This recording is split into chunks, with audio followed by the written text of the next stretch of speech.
Kim Chiu at Vice Ganda nag-away, may tampuhan dahil sa pang-asar. Si Vice Ganda ay muling nakapagbigay ng tila pambubuelta kay Kim Chiu sa kanyang segment na, Especially for You. Ipinahayag ni Vice, paano kung ang nagmamahal sa iyo ay bigla na lang umalis at umayaw, handa ka na ba? Sabay tingin kay Kim. Bagamat walang direktang sagot na ibinigay si Kim Chiu, nagtawanan na lamang siya. Ngunit tila may mga taong nakapansin na hindi ito natuwa sa mga banat ni Vice. Mukhang unti-unti na siyang napipikon sa mga biro ng kanyang mga kasama. Isang mahalagang bahagi ng kwento ay ang pagkilala ni Kim sa kanyang personal na buhay, na nais niyang maisama sa kanyang mga proyekto. Matatandaan na isa sa mga isyu na kanyang binanggit ay ang tungkol sa kanilang hiwalayan ni Sian Lim. Ayon sa kanya, ang mga ganitong karanasan ay mahalaga at maaaring magbigay ng inspirasyon sa kanyang trabaho. Sa kabila ng mga banat na ito,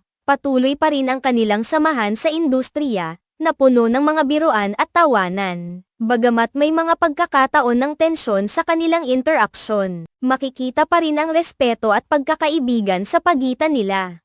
Ang mga ganitong sitwasyon ay nagdadala ng kulay at aliw sa mga tagapanood. Ang mga palabas tulad ng Especially for You ay nagbibigay daan sa mga artista na maipakita ang kanilang mga tunay na damdamin at karanasan. At ang mga ganitong usapan ay nagiging bahagi ng mas malalim na kwento ng kanilang buhay.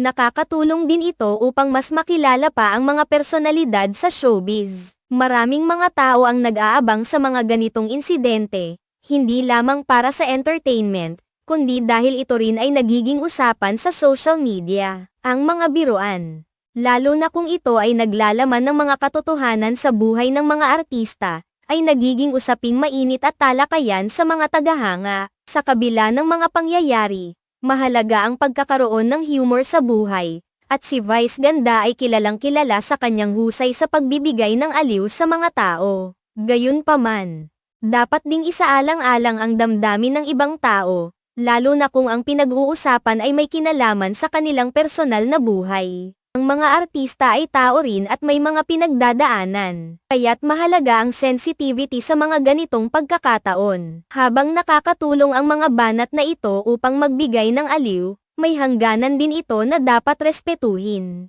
Sa huli, ang mga ganitong interaksyon ay nagiging bahagi ng kanilang kwento at patuloy na nagbibigay ng inspirasyon sa iba. Mahalaga ang pagkakaibigan at respeto sa mga kasamahan sa industriya. At bagamat may mga pagkakataong nagiging pahayag ang mga biro, ang tunay na ugnayan ay dapat manatiling buo. Sa bawat tawanan at biruan, naroon ang pag-unawa at suporta sa isa't isa, na nagsisilbing pundasyon ng kanilang samahan.